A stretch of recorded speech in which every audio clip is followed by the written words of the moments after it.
ได้ค่อยๆเลยถือเลยครับค่อยๆเช็ดโอ้โห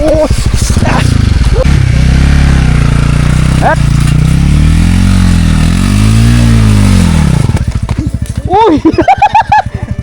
ท่านผู้ชมหลายคนเบิ่งคลิปก็คือสิบ่คิดบ่ฝันว่าเส้นทางที่คดโค้งเต็มไปด้วยภูเขาหินปูนภูเขาดินคือจังซี่จะมีหมู่บ้านคนตั้งอยู่เนาะ1 2สุกไว้ผู้นึงสุกไว้เวลามันโตนพักแล้วมันสิตืด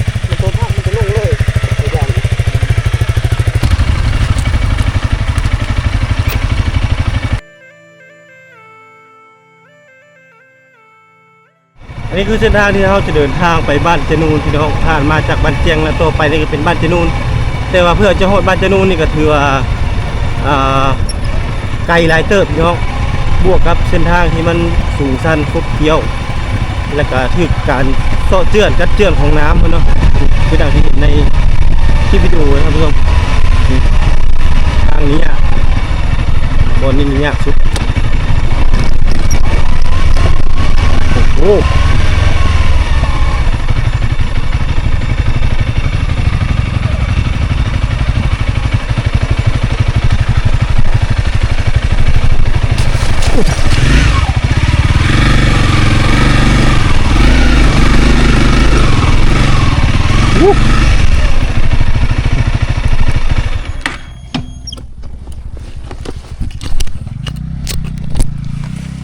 ทางบนนี้มันพีพี่น้องได้ค่อยๆเลยถือเลยครับค่อยๆเช็ดโอ้โหเอาค่อยเรียบร้อยใส่ครึ่งได้ซ้ำนี่ลมไหลขึ้นไหลแล้วโอ้เอาขึ้นมาค่อยๆไปนี่เอาได้อยู่แล้วคนหนึ่งมาให้มันมาลงก่อนปิดก่อนปิดค่อยๆโอ้มันได้ไหลขึ้นเอาบุยูลุ้นนี่ฝนก็เบิ่งก้อนนี่ทางมุนมันนี่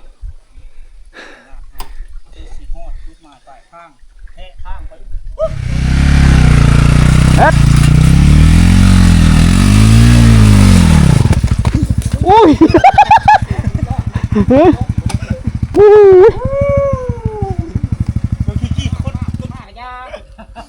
แล้วแต่เด้อ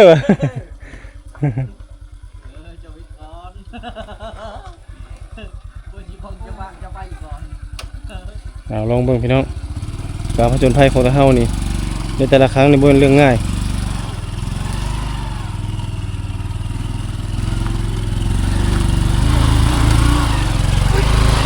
โอเคแล้วไปทางนี้ก็โหดพี่น้องนี่จะเจอทางโหดเลยที่เราเดินทางมาชุดตัวหน้าเป็นชุดที่เขาเจ้าเฮ็ดให้ชาวเรียงสมัยตะก้อนที่ผมตุ้งมาถ่ายคลิปตอนนี้มันเขาเจ้าได้ย้ายถิ่นฐานแล้วเนี่ย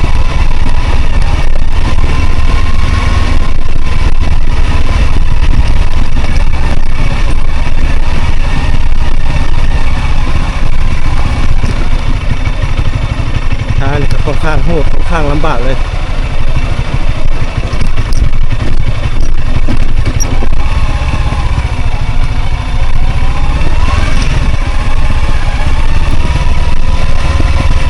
คนตกนี้ยากขนาดนี้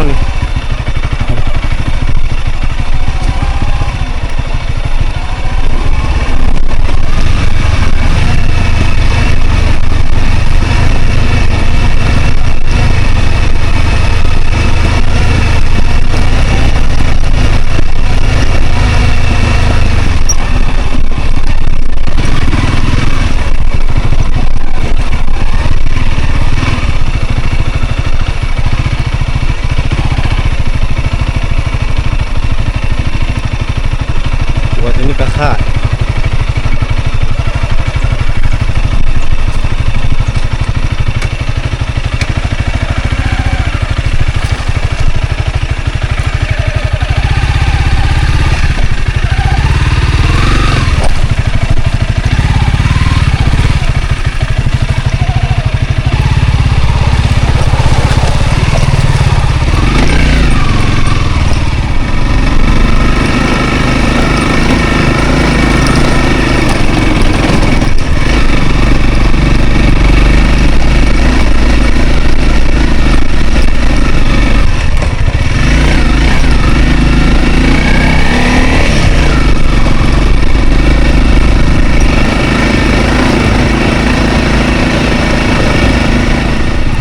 ตู้แถวนี้ในเมื่อก่อนเนี่ยเป็นที่พักเช่าของชาวบ้านเนาะแต่นี่จะเป็นที่พักเช่าของชาวบ้านที่ออกมาเฮ็ดให้เนาะเฮ็ดให้เฮ็ดสวนนี่มันจุดนี้แม่นมัดที่บ่ตุกเคยมานอนอันนี้ตู้สาวแดงพี่น้องเนาะตู้น้องแดงเขาเจ้าพากันมาเฮ็ดให้เฮ็ดสวนกันสิมาพักเช่าอยู่นี่แต่ปีนี้แม่เขาเจ้าบ่ได้เฮ็ดละเขาเจ้าปะหรือว่าย้ายบ่อนเฮ็ดเขาเจ้าก็จะมาอยู่นี่เลยนะนับตั้งแต่มื้อทางจนฮอดปลูกข้าวจนฮอดเอาข้าวขึ้นเล้าเนาะยามข้าวนอนน้ำข้าวอยู่พี่ละเนาะอยู่ให้อยู่สวนเลยอันนี้คือเส้นทางที่เราจะเดินทางไปขึ้นเป็นแห่งเต็กแห่งสูงสั้นคักเนาะเพื่อจะไปฮอดหมู่บ้านท่านผู้ชมหลายคนเบิ่งคลิปก็คือสิบ่คิดบ่ฝันว่า เส้นทางที่คดโค้งเต็มไปด้วยภูเขาหินปูนภูเขาดินคือจังซี่จะมีหมู่บ้านคนตั้งอยู่เนาะแต่ก็มี2หมู่บ้านในตัวหน้านี้ที่ติดชายแดนเทศตะเข็บลาวเวียดนามนั่นก็คือบ้านเจนูนแล้วก็บ้านตะลวงทางสูงชันอันตรายพี่น้องถ้าฝนตกนี่แม่นแนะนำว่าบ่ให้มาทางนี้ทางโหดมาก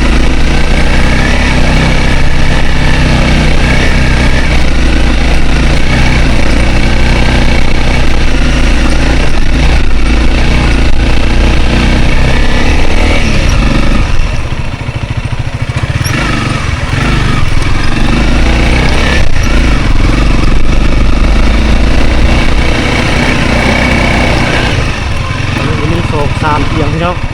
เดี๋ยวก็จะเพียงห้างไว้แล้วไป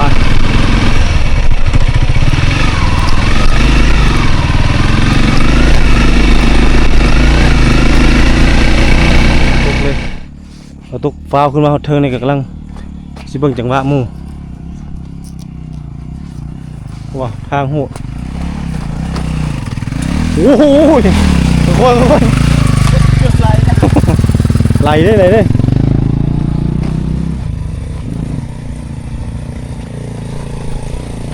ค่อยเป็นจังหวะเด้อ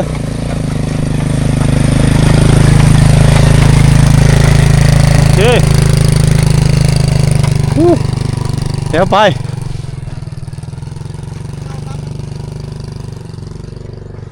พูดพี่น้องความโหดของเส้นทางถ้าเฮาขี่รถมานี่ตามแม่น้ำนี่แหละสายเซบังไฟพี่น้องน้ำสายเซบังไฟมีแต่ภูเขาเต็มเลยบริเวณนี้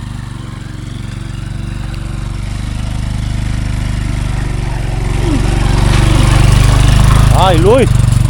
ทุกด้านที่เราเดินทางมาบ่แม่นเรื่องง่ายท่านผู้ชมเพื่อจะผ่านแต่ละด้านเราต้องได้ไต่สันภูทุกคนถือว่าในการเดินทางครั้งนี้ถือว่าสุดยอดในการเดินทางไปถ่ายคลิปเนาะถือว่าทางนี่โหดไต่สันภูเลย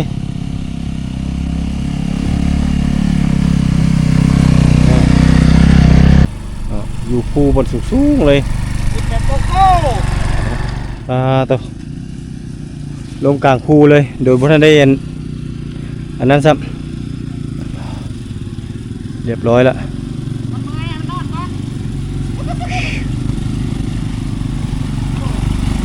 ไปพิษทางขั้นทางมืดกูนี่แห้งเต็กเลยนี่เรียบร้อยเลยดีนอนพักผ่อนนี่เลยนี่รอบ2แล้วนี่พี่น้องสภาพเส้นทางไปบ้านเจนูนนี่ถือว่าโหดร้ายหลายในการเดินทางพอต้องเอารถวิบากมาทางนี้มันมืดเนาะเสียจังหวะทรงตัวแล้วมันเอายากเสียการทรงตัวตอนนี้คือเข้าฟ้าเดินทางคือไปฮอดหมู่บ้านก่อนฝนตกนะเพราะว่าตอนนี้เข้ามาฮอดที่ป่าดงดิบมีมาเอาก่อนเดี๋ยวน้ำมันเสียนะแป๊บเดียวครับเราดูฝนเลยไปเดี๋ยวแป๊บนึง2คนจับคนนึงคือไงทั้งนี้บ่จะมายุไงก้นอย่าพาทาลำเงินมาก่อน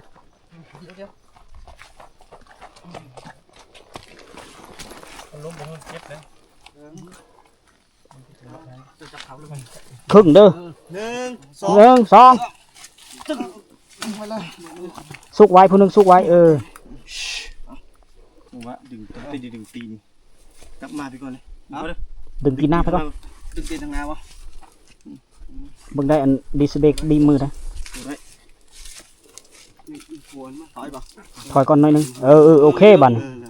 ดูได้ราคายากเลยเนาะ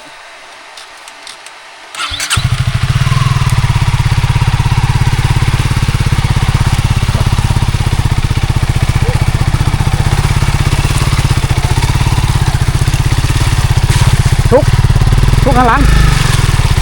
คอยไปบ่ต้องแห้งผู้ข้างหลังมีกระส่งเฮหน่อยเนาะระวังดินโอบเลยเนี่ยขี้ตมกล้ามตีนมันแล้ว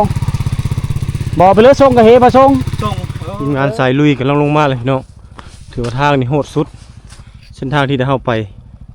ในแต่ละเส้นทางนี่ทุกๆเส้นทางเลยถือว่าเพื่อจะมาหอดหมู่บ้านในชนบทได้นี่ถือว่าขี่รถไต่ใส่สายผู้เลยท่านผู้ชมบ่ฟ้ามาลงเทือละคันมันสิเจือกผู้มันสั้นเลยนี่ลงมาไปแล้วยืนละคันหนึ่ง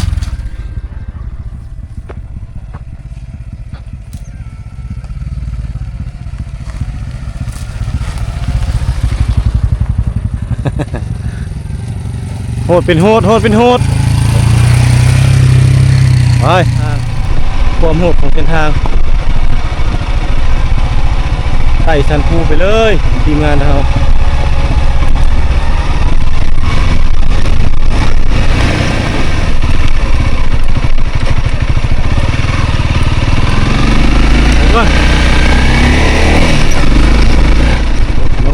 เส้นทางเกิดที่มาโหดบ้านจะนูนโมเมนต์ธรรมดาโมเมนต์เรื่องธรรมดาเลยอันนี้เป็นให้ของชาวบ้านเพื่อนที่เป็นปีกายนี่มาตุกบได้มาเลยตอนนี้ให้อยู่นี่มันมานี่เห็นวิถีชีวิตของชาวเขตนี้เลยตอนนี้กำลังไต่สันภูอยู่เนาะธรรมชาติสวยงามเดินทางมาฮอดนี้แล้วท่านผู้ชมเนาะอุปสรรคเฮานี่ถือว่ายังหลายเดี๋ยวเราต้องลงไปเบิ่งก่อนเพราะว่าเฮาใกล้จะฮอดบ้านจะนูนแล้วพี่น้องเราต้องลงไปย่างเมืองทางก่อนเพราะว่าเส้นทางนี่ว่ารถเฮาสิลงได้บ่พอประตูพลาด2 ครั้งแล้วก็คือล้มพี่น้องเพราะว่าบ่ได้เดินทางมาบ้านจะนูนนี่ถือว่าโดนพอสมควรแล้วเด้เนาะลงไปนี่จะเป็นบ้านจะนูนเฮาฟ้าวมาเพราะว่าเนื่องจากว่ามืดฟ้าครึ้มฝนพยานฝนตกเราก็เลยมาก่อนมันจึงมีจังหวะมันลงไปอย่างที่เลยจนหอดลุ่มพุ่นแหละเราก็จะพบกับบ้านเจนูนพี่น้องถือว่าทางนี่โหดแหงบ้านของบ้านเจนูนนี่จะอยู่ทางด้านลุ่มพุ่นเลยลงไปเช่นนี้แหละแต่ลงมาเบิ่งลาดเราก็บอกว่าลงได้ปะตอนนี้ค่อยๆลงถ้าฝนตกนี่มัดซิดขึ้นเลยทีมงานเขาก็เดินทางมาแล้วก็จอดอยู่นั่นก่อนลงมาได้ไปจอดอยู่พักลุ่มลงมาเลยไปจอดพักลุ่มได้โยลงมาคอยลงเด้อลงเทือละคันอย่าลงติดกันฮะลงไปท่าอยู่พักลุ่มมันจะมีอีกพักหนึ่งทางลงบ้านโหดตามเคยวะตามเคยแต่ว่าเขามาทันนี่ฝนยังไม่ทันตกมันไหลลงเองเลยแมนไหลลงไปก่อนเอาไกลแล้วใกล้ชิฮอดแล้วทางโหดอยู่ลุ่มพูนทางโหดนั่นไปลงพี่น้องทางโหดถือว่ามัน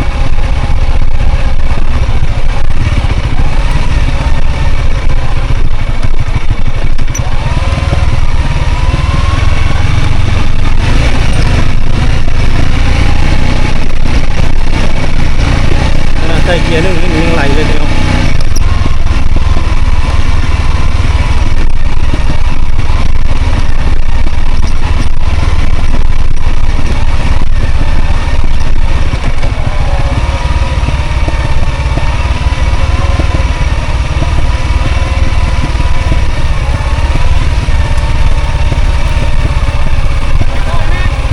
อะไรไหม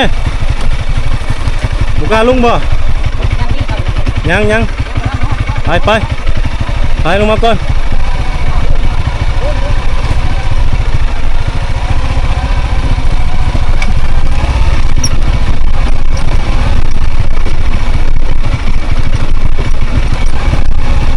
บ้านนู่น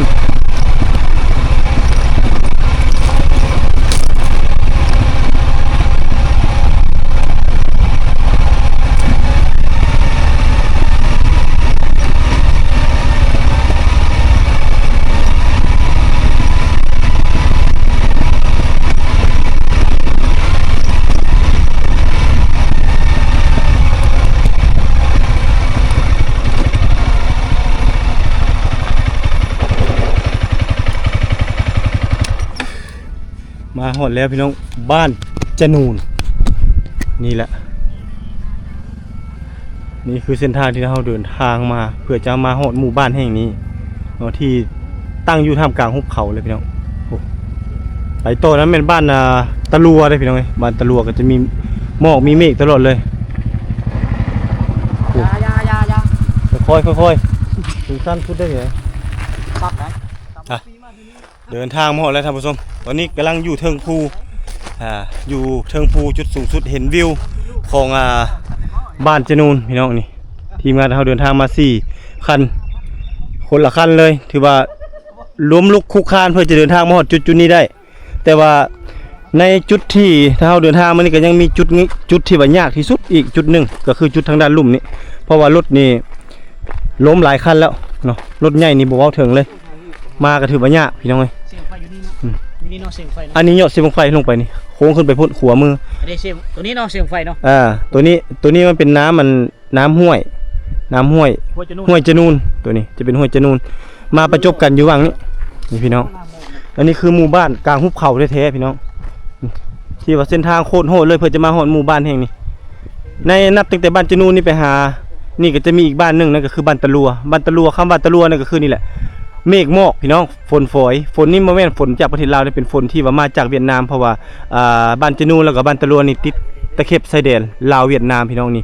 มีธรรมชาติที่อุดมสมบูรณ์อยู่ทางด้านลุ่มนี้เนาะถือว่าคนในบ่ได้ออกคนนอกบ่ได้เข้าเลยคือเด็กน้อยนี่ก็คือตัดขาดจากโลกภายนอกเลยก็ว่าแม่นเนาะเขาเจ้าจะบ่ได้มีโทรศัพท์ลิ้นอีหยังต่างๆเนาะเขาเจ้าจะมีแต่เบิ่งโทรทัศน์เบิ่งช่องลาวช่องไทยอีหยังต่างๆเนาะนี่อันนี้คือหมู่บ้านในชนบทที่เดินทางมาตั้งใจเดินทางมาเลยเนาะทีมงานเราตั้งใจเดินทางมาณจุดนี้เพื่ออยากมาถ่ายทอดวิถีชีวิต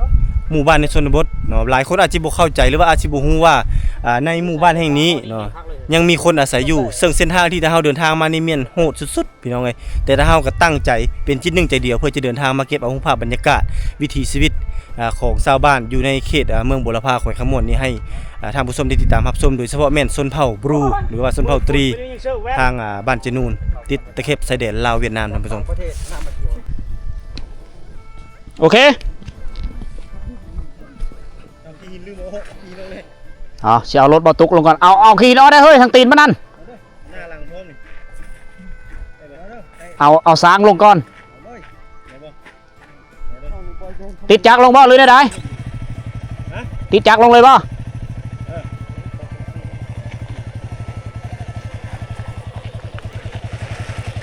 โอ้แห้งได้เฮ้ยมันไหลแห้งได้ข้างในได้เบรกหน้าเบรกหลังผู้ดึงน้ำ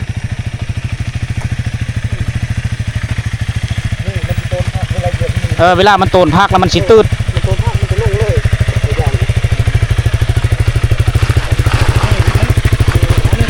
มาเลยบ่โอ้ละนอบ่ไปจอดไว้ยานนั่นก่อนเด้อจอดไว้ยานนั่นก่อน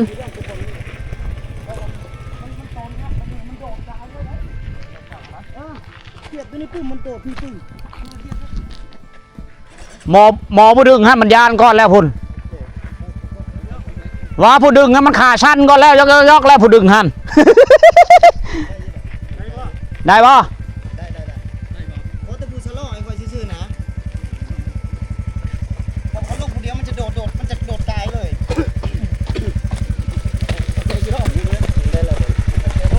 ยึดแล้วได้เลยได้ป่ะไปเลยป่ะไปเลย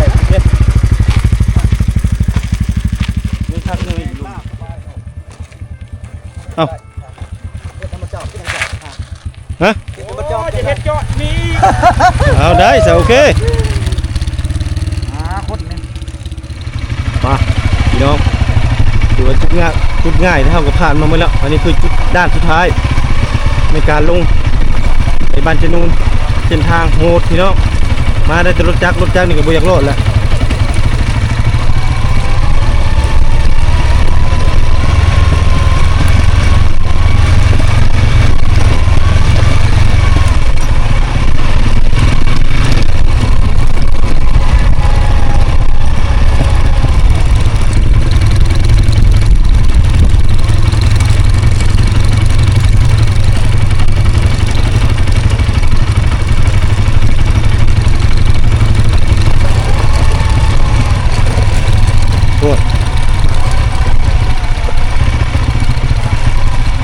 รอดบ่ฮะจุดนี้แหละอันตรายนะ นี่ก็แล้ว นี่ก็ถือว่าโอเคเลยนะนี่นะ นี่ก็อู้แล้วนอนเลย เดี๋ยวเบิ่งดูนะสายซีน่ะโอ้ยคักกำล่ำเลยพุ่นนั่นน่ะ นี่นะทางไทยหูกับเตี้ยเนาะ พุ่น FC เฮาพุ่นท่าอยู่ลุ่มพุ่น FC เฮาทั้งนั้นแหละนะเขาก็เปรียบเสมือนว่าการคนเขาบ่เคยเห็นเด้ลักษณะเบิ่งเขาเบิ่งหนังนะคนในเมืองมาได้เขาเอาแขกมาได้นั่นเด้ ได้บ่ปลาทุกได้อยู่ข้างนอก ฮะ ได้อยู่ข้างนอก ได้เขาบ่เห็นย่านเขาเนาะร้อยเขาลง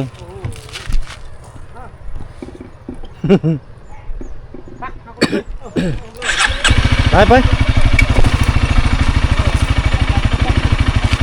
เจ้าลงก่อนไป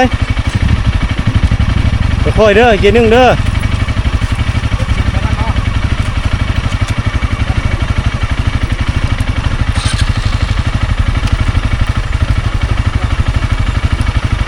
โอ้แบบน้ำซีคักๆมื้อนี้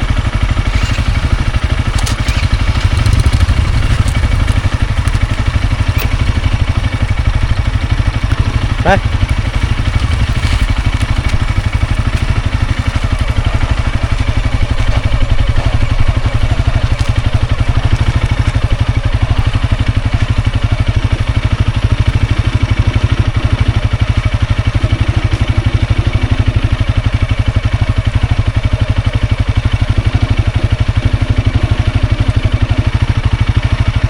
แต่ละคนต้องได้ค่อยๆลงเนาะลงระยะห่างๆเอาการเขาลงไวนี่บ่ได้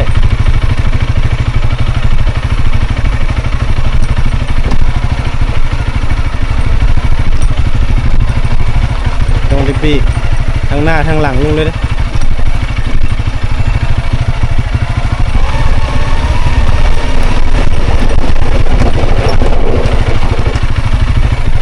ลากโลเลยปล่อยเลยนี่บ่ได้ลากโลพี่น้องโอ้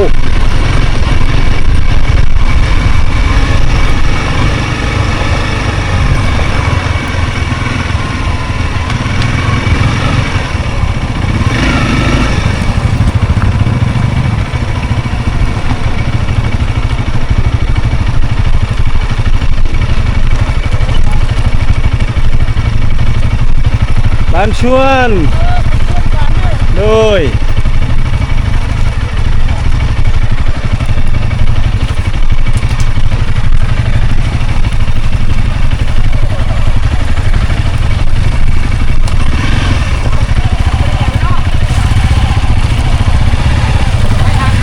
บ้านชวนทางให้หรือเปล่า